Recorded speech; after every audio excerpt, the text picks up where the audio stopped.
Hi, my name is Sara Horn. I'm the founder of Wives of Faith, and this is something to think about. The other day I got a message through Facebook from a friend of mine. She's not a military wife, but she's going through a pretty rough time right now. Her husband has been laid off for a while. She just lost her job, and her question to me was, where is God in all this? I feel like He's abandoned us. I feel like He's abandoned our family.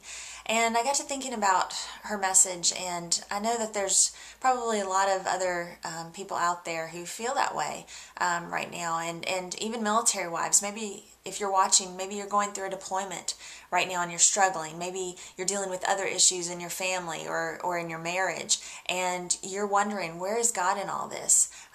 Why has He abandoned us? Or what? Why is He asking this of me? It's too hard. It's too much. I was reading the other day in Genesis chapter 22, and I encourage you to check out that chapter and read it for yourself, but it's the story of Abraham and Isaac.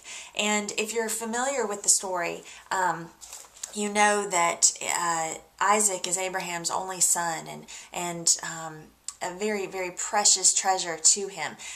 Abraham was 100 years old before Isaac was born. And we know from verse 2 that this is the son that Abraham loves. The Hebrew word ahib is used, and that means beloved or dearly loved.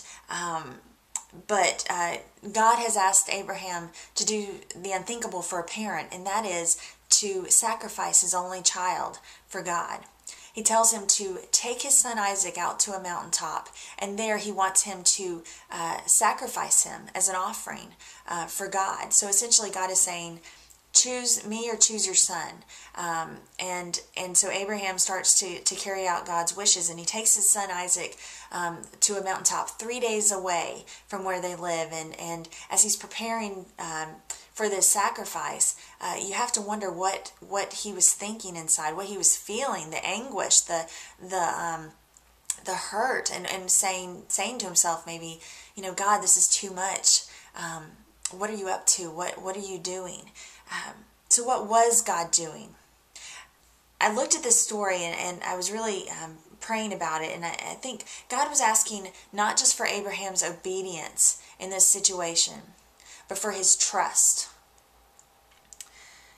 And I want you to look and see what happens. Abraham is ready to kill his son. He's got the knife poised. He is ready to do everything that God has asked him to, but God stops him. And in Genesis 22:13 and 14, this is what he said. This is what happens. Abraham looked up, and there in a thicket he saw a ram caught by his horns. He went over and took the ram and sacrificed it as a burnt offering instead of his son. So Abraham called that place, the Lord will provide. And in the King James Version, it's Jehovah Jireh, which is one of the names of God that we can rely on, and which means God will provide. And to this day it is said, on the mountain of the Lord it will be provided.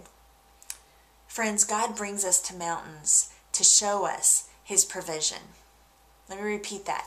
God brings us to mountains to show us His provision.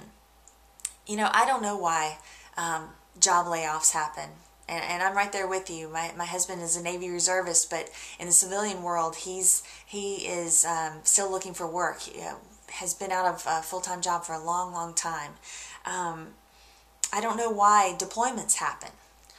I don't know why struggles happen, and why life can feel so hard sometimes. But what I do know is that what we can do with the mountains we face.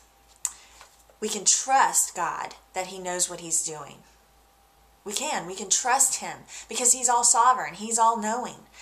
We can look for His provision and what He wants to teach us. I don't believe God brings His struggles to punish us. I believe He brings His struggles to rely on Him and to know Him better and to become closer to Him. We can believe in what Romans 8:28 says, and we know in all things that God works for the good of those who love Him, who are called according to His purpose. We know. It says it in His Word. And we can remind ourselves what Ecclesiastes 7:14 says, which is, when times are good, be happy, but when times are bad, consider this: God has made the one as well as the other. God doesn't bring bad times to us to to just make it hard for us because he enjoys watching us suffer. He brings these hard times to us to bring us closer to him, to force us to rely on him, to encourage us to lean on his strength and not our own. So this week, I want you to take a moment to write down what seems to be too hard for you, what seems to be too much, and pray over that list and ask God to provide